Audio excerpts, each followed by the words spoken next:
All right, first graders, good Wednesday morning or afternoon, depending on when you're watching this, or maybe it's a different day if you're watching it later. Um, yeah, I hope you guys are doing well. I just emailed your parents about Mystery Science. After I upload this video, I'm going to put Mystery Science in Clever, so if you don't see it there yet, I'll be adding it to the homepage. Um, yeah, it's going to be cool. Like, you can check out Mystery Science on your own. You can click on the videos. It's free. Normally it costs money for the school to use it.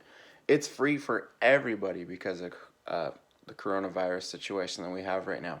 So check it out. The mini lessons, you don't need any sort of extra supplies. You can just watch it and go. The full lessons, you might need supplies like string or maybe glue or toothpicks. Depends on what the lesson is. So if you want to do Mystery Science and you want to do a full lesson, just make sure that you have those supplies in your house. And if you don't, find a different lesson. I also encourage you to look back at kindergarten lessons, not just first grade lessons, and do any of those. I would stay away from second grade lessons because next year you will be doing those in science. So you don't want to get too ahead. But yeah, if you want to check out Mystery Science, it's awesome. You guys have already learned about it. I mean, you've done Mystery Doug lessons with Mrs. Taylor already, and probably with Mrs. Janacek last year. I used to teach Mystery Science when I taught science at Finch. I loved it. So I'm really excited that it is free for everybody as long as you have a computer and internet. Check it out. Chapter 3. Well, wait, let's see. What am I doing today? Today, well, I woke up to seeing it snowing. I was like, seriously? Even though it's not going to stick and it's going to melt. I was surprised. What an April Fool's joke. My son and my daughter, Max and Emily, they fooled me this morning for April Fool's. They were dressed up as each other. So Max had on like a sun hat and like a skirt, and he was wearing like a white coat eating yogurt. And from behind, he looked just like Emily. And then Emily was sitting across from him, and she was wearing his Overwatch hat and like one of his shirts and like some cargo pants. And she goes, "Hi, Dad." And they fooled me for like 5 seconds. I was like, "What?" I thought Max was Emily and Emily was Max. Like, yeah, they totally got me. It was hilarious. And I'm sure they have more April Fool's jokes planned for the rest of the day, so I'll probably let you know tomorrow what some of those other ones are that I find out in the next few hours. Anyways, chapter 3 and 4 coming at you. Chapter 3. Tom thrust out the end of a stick. "Grab this, Jamie," he shouted. Jamie threw out his arm and caught hold as one foot went over the edge. He wobbled and then steadied himself. "Thanks. That was close." Jamie stepped back from the cliff's edge and gazed at the landscape in front of him.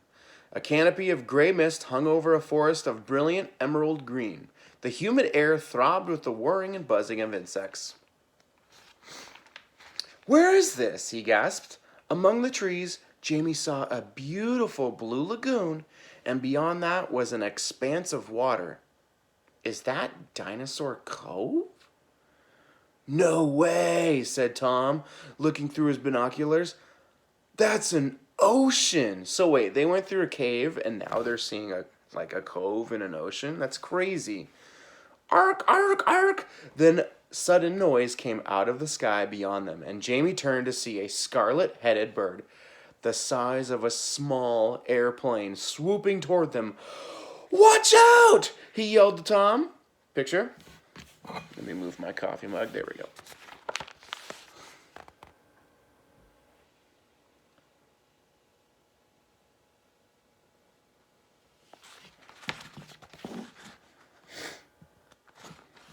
They ducked as silver-gray leathery wings swept right over their heads. Tom followed the bird with his binoculars. "It's flying over the jungle." "It's settling on a tree by the lagoon," he told Jamie. "Take a look. It's huge." He thrust the binoculars at Jamie. Jamie looked toward the lagoon and his jaw dropped open. He couldn't believe his eyes. "What can you see?" Tom asked. "I can see," Jamie spoke carefully, "2 rhinos, but instead of 1 big horn, they have 3. Which means," he whispered, "that they are not rhinos. They're triceratops. What? Tom said. Let me see. Jamie passed the binoculars back. You're right, Tom said. And that huge bird isn't a bird at all. It's a pterodactyl. The boys looked at each other in amazement. Dinosaurs! They yelled together, punching the air. But how? Tom stuttered. I don't know, yelled Jamie, but we've got to get closer. Picture. Dinosaurs! That's the dinosaur dance, in case you're wondering. Page 30. Over there, said Tom. There's a slope down to the jungle. The boys scrambled and skidded down the hill, and soon their feet sank into the spongy jungle floor. Great pine trees towered above them, and huge ferns brushed damply against their legs as they passed. An enormous frill of purple and yellow spotted fungus caught Jamie's eye. It sprouted from a rotten tree stump. This is unreal, Jamie said. But then, on the far side of the fungus, the ferns began to rustle. Grunk. Did you hear that? Jamie whispered. What? Tom stood still. The ferns swished. Grunk. That, Jamie hissed. There's something there. Jamie and Tom ducked down behind the tree stump and then slowly peeked out from behind the fungus. Picture. I don't know how well you can see this one. Oh yeah, that's not bad.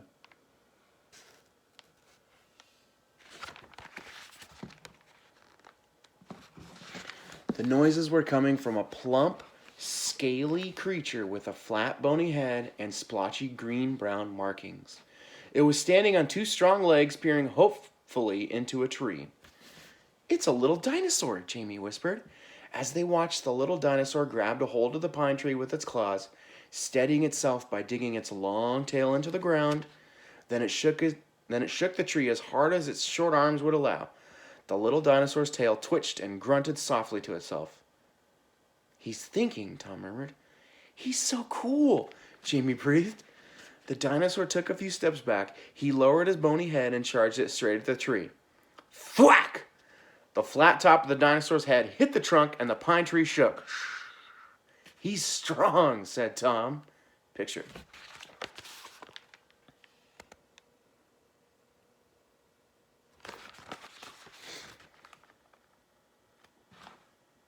Do you think he's dangerous? Jamie asked. I'll look him up.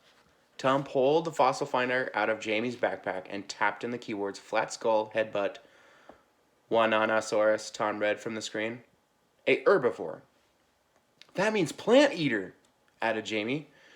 Uses its hard skull to defend itself against predators. Tom continued. As Tom slipped the fossil finder back into Jamie's bag, the little dinosaur took another run up and rammed the tree again.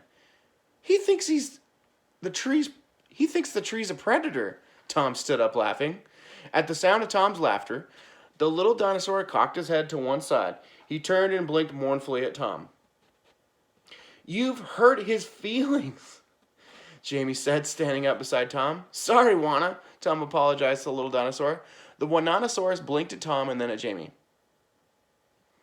He took 3 big steps away from the tree and shifted his weight from foot to foot.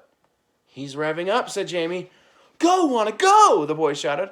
The Wananosaurus put his head down and hurtled toward the tree. Thwack! The tree wobbled. Plunk!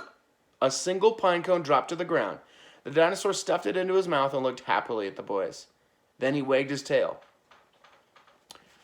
and scurried off his hind legs. Let's track him, said Tom. Here's a sort of a picture.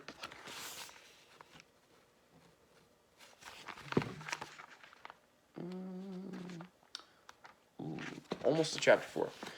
Just a minute. Jamie carved a W into the tree stump with his fossil hammer. So we remember where we met Wana. Now, which way did he go? Asked Jamie, as they clambered over the tree. Tom looked around at the trampled plants. He disturbs the ferns as he walks on them, Tom said. We can follow his trail. The little dinosaur's trail led to a small clearing where the boys found him standing on his hind legs, munching a leaf. He turned toward them and lowered his flat, bony head. Said Tom. He might charge us. It's okay, Juana. We're not predators. Jamie put his backpack on the ground and took out his bag of stinky ginkgo fruit. He rolled one towards the Dinosaurus. The dinosaur sniffed at this fruit suspiciously. He can't possibly want to eat that, said Tom, holding his nose. Juana looked down at his snout at Tom, then he pinned the fruit between his claws and sank his teeth into it. He made grunting noises as the stinky ginkgo juice dribbled down his chin. Yum, yum, Yum, yum, Jamie grimaced as the dinosaur's long tongue slurped up every disgusting drop. Juana looked at Jamie, then he looked at Jamie's backpack and wagged his tail. Jamie's backpack and wagged his tail. Said that funny. Suddenly, the little dinosaur froze. The jungle went still. Even the insects stopped buzzing. The ground trembled beneath their feet. I think you know what's coming. I think I know what's coming too. Something's coming, whispered Jamie. Something big. Chapter 4. Thump. The ground shook. Juana dashed behind a leafy tree. Thump. A stronger tremor shook the ground. Juana peeped out from behind a branch and bobbed his head up and down. In the distance, wood was snapping and cracking. The tremors were getting stronger. Whatever it is, it's coming our way, Jamie said. Fast, added Tom. The boys looked at each other. We've got to get out of here, Jamie yelled. Which way? Suddenly, Jamie's bag was yanked off his back. Jamie spun around and saw Juana charging off into the jungle, clutching in his mouth. Juana? Jamie sprinted after him, Tom close behind. The little dinosaur skidded to a halt by a shallow stream. He turned and looked at Jamie in the eyes. Then he jerked his head toward the stream and plunged in. Picture.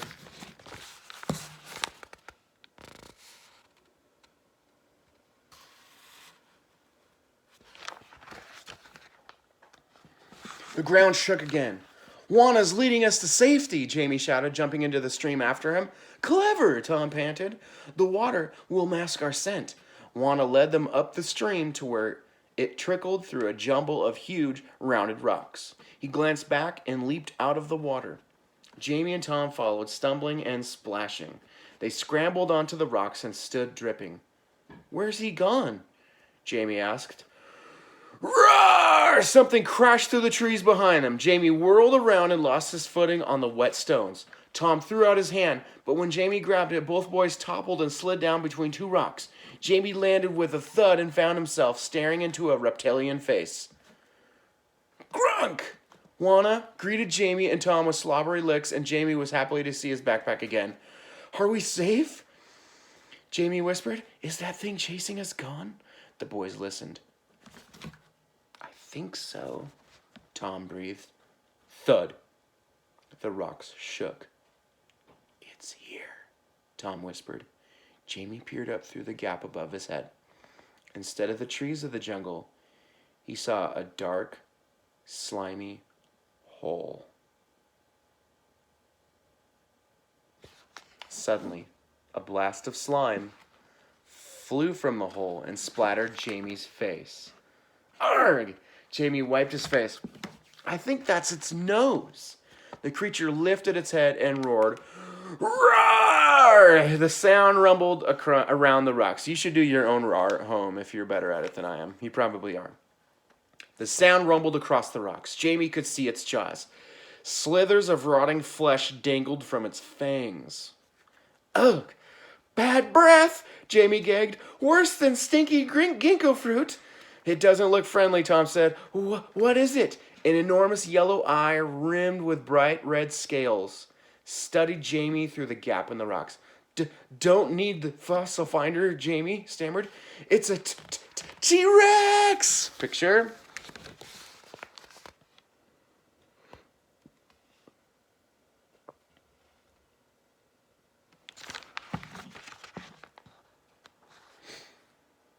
Ooh, that was the end of chapter 4. So chapter 5 tomorrow, and chapter 6 Friday.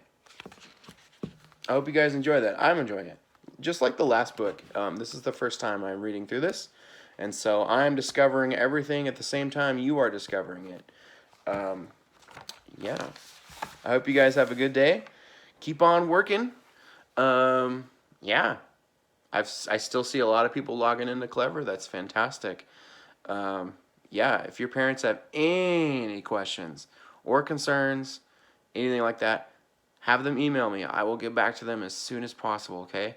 I will talk to you guys, read to you guys later. Oh, and tomorrow, don't forget, I have a show and tell for you guys. I'm going to do the show and tell first, and then I'll read chapter 5, okay? Which works out perfect because chapter 5 is a little shorter. So between the show and tell and the chapter, it should still end up being like a 12 to 15 minute video.